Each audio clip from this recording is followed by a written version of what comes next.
Hi folks, so way back in July 2021, I visited Bryce Canyon National Park in southern Utah.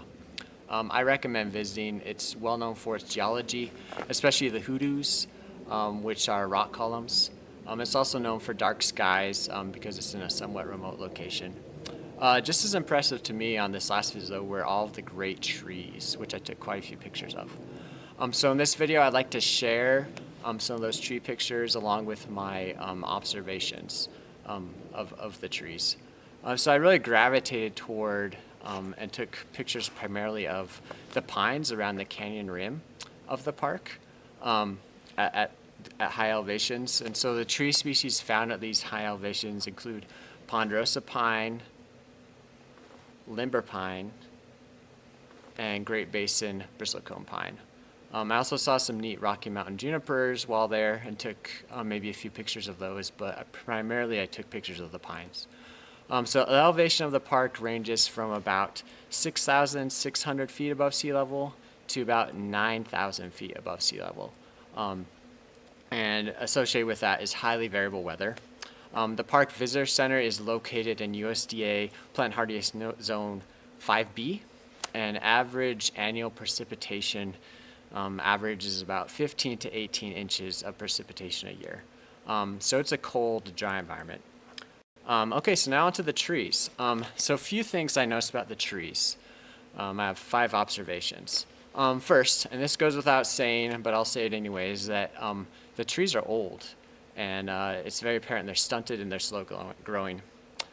Second, the gin and tenjin. So gin are just dead branches on a tree. Tenjin are dead branches on the top of the tree, or top kill.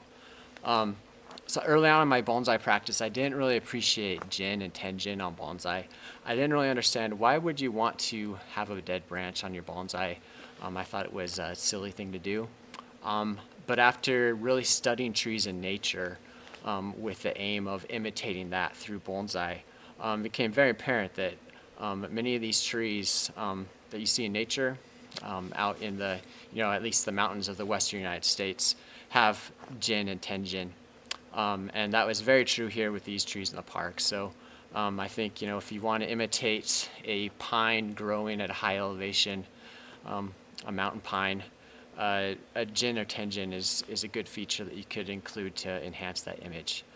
Third, the erosion of the park is very rapid in terms of geologic time. I read for hoodoo erosion a rate of 2 to 4 feet per century, which is so very fast.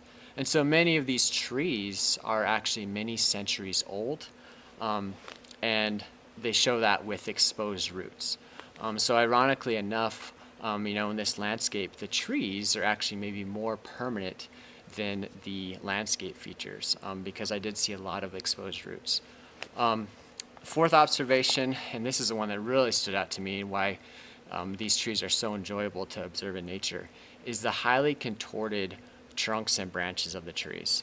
I think this is also really notable for bonsai practice because we often in bonsai try and make interesting shapes with wire and pruning on our trunks and our branches. And some might consider this, artificial to twist and bend that trunk to make these extreme shapes. But looking at these pictures, you can see that these trees, which are shaped by nature, are very contorted and twisted. So it really isn't so much, it is an artificial thing we do to our trees to put these bends in, but it's with the aim of imitating nature. So I thought that was probably the most notable thing that I found with these trees. And fifth or last, many of these trees look like bonsai trees. They look like they've been stunted by container culture, where they've been, pruned to remain small, like we do in bonsai. However, many of them actually look quite. They would look like bad bonsai trees if we had them in a pot. They wouldn't be considered a good bonsai. They're just wild and whimsical and just these strange shapes, which in my opinion, even though they maybe won't make a good bonsai, it really adds to their appeal and charm, in my opinion. So with that, I'll just let the pictures continue to roll and put some music on. Um, I highly recommend, if you can make it to the park, to visit to see these trees for yourself. Until next time, happy bonsaiing.